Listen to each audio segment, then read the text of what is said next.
So someone was asking for tips on how to make a casino profitable. This is a gambling city making 700K a month.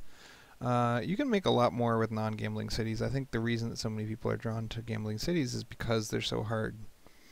But general idea, you start out, this is tourists coming in. I got 10,000 tourists coming in per day, 5,000 poor, 5,000 medium, and 250 rich. Basically, in the beginning, you just want to get some tourists, and you do that by zoning commercial.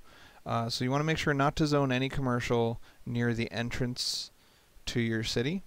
And you want to have two entrances, and in between those two entrances, you want to put municipal bus stations, because medium and low wealth people will arrive in your city by train and then walk to the bus station. And whatever they see in between those two locations is where they will spend their money.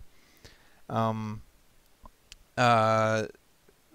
centers and opera houses and theaters are also great for pulling in more tourists. And once they get here, you earn a ton of money by doing the events themselves. But then once they leave the event, they'll immediately go to the closest hotel of the appropriate wealth. So you can see there's 180 high wealth tourists here, but I only have a total of 40 high wealth tourist hotel rooms. So 40 of them are going to come to this sleek casino and stay in that hotel, and the rest of them are just going to go to the nearest bus station and leave town. Or they might get a taxi or a limo and leave town that way. So you're basically leaving money on the table anytime you don't have an available hotel room for someone to stay in. But hotels lose money. Hotels cost you money. It's very similar to public transportation, right? Public transportation or education costs money, but it improves something else. So you never want to make you never want to have very many hotel rooms on any one specific casino. Hotels catch people, and then those people spend their money the next day, and that's great for your city overall, but it doesn't benefit the specific casino. So first things first, you want your casino to be profitable. Gambling houses have by far the best ratio of expenses versus income. So most people who make gambling cities just make only gambling houses, and that's what I would do too if I really wanted this to be the most profitable city I could come across. But the specific question here was, how do I make sleek casinos and sci-fi casinos profitable, and even the elegant casino?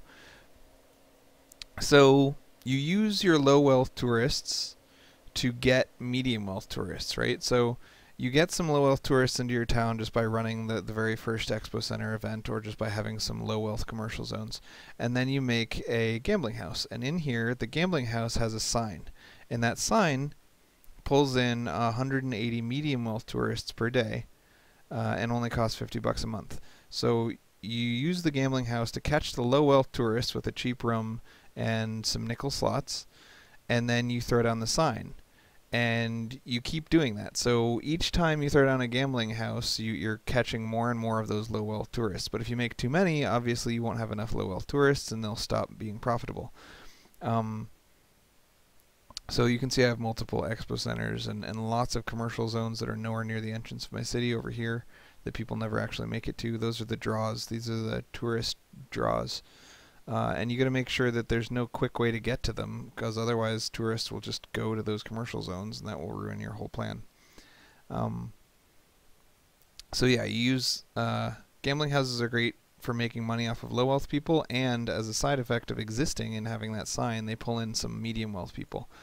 And then the sci-fi casino is great again for making just a tiny bit of money off of low and medium wealth people, and they can also pull in even more medium wealth people. They have this this thing, the disco club. So basically, each one of your lower wealth casinos, as you're climbing up the hierarchy, is wasting money to benefit the whole city, not just themselves. Like this disco club is going to add 2,160 low wealth tourists per day to your city, but not to your casino. It doesn't help this casino at all unless there's not enough customers for the casino, and it costs a ton of money. So in order to fund this expensive tourist draw, you need to be making a ton of money off of existing tourists who are already in your city.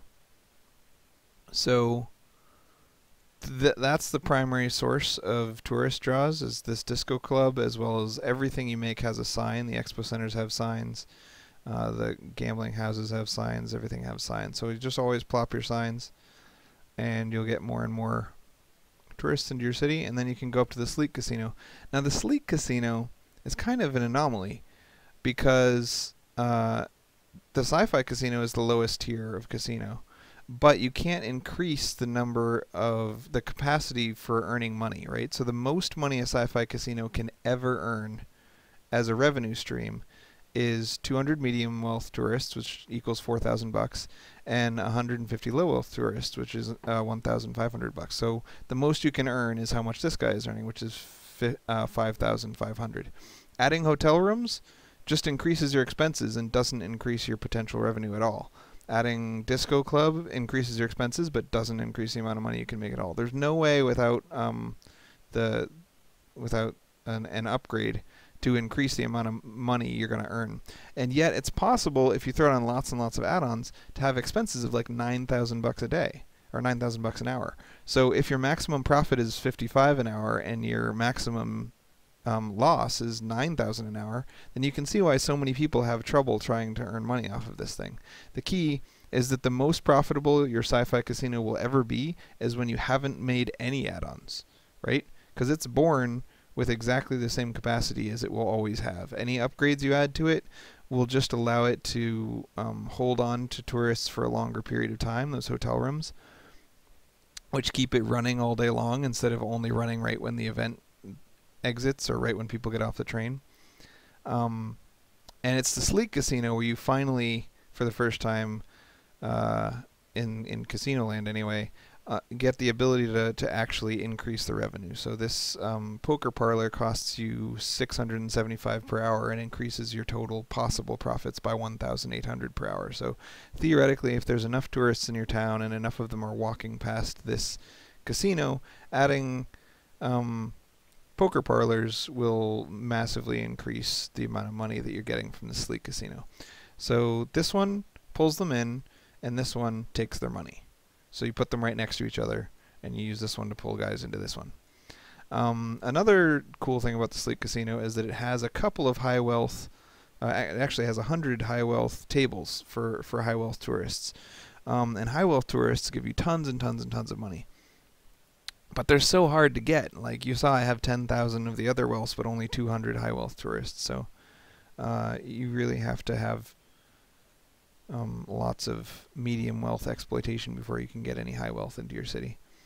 And one good way to draw tourists that doesn't cost any money, right, is to have commercial zones. So, but the problem is, to have high wealth commercial zones, you have to be plopping parks, and those do cost money. So even the cheapest way of drawing high wealth tourists still costs money.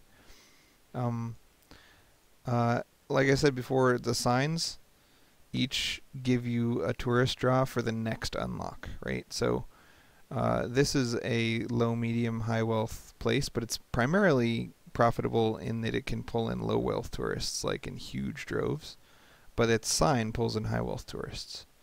So this guy's sign only pulls in medium wealth tourists, and then the medium wealth tourists gamble over here, and this one pulls in the high wealth tourists, and then theoretically you plop the high wealth casino, and then you rake in the cash. Unfortunately, the high wealth casino, I've never gotten it to be profitable. It costs $6,000 an hour just to have almost no capacity for earning any money. And I'm sure if I could get 6,000 high wealth tourists into my city, then it would be profitable, but I haven't yet done that. And I'm making this video now because I plan to go to sleep, and so maybe I'll work on this some more later and upload another video if I can ever get that high wealth casino to make money. But yeah, this is how you make things make money in terms of gambling. So it's really important. You notice this little squiggly line at the entrance to the city? It's really important that you recognize that most of your tourists are going to get off on the train. They're going to get into your city by train.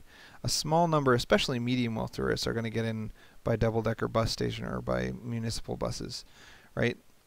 So near each group of casinos, I put a bus station on one side and an expo center on the other side. A bus station on one side, expo center on the other side, with casinos in the middle.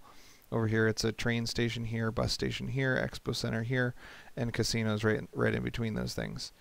So it's all about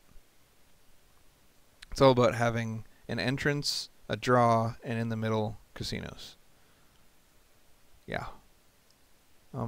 So another important thing about, I mean, when you make electronics, when you make an oil city, when you make a refinery city, when you make anything, any of these profitable cities that are just trying to make money don't have a big population. I've got only 47,000 people, and my tax income from them is kind of tiny.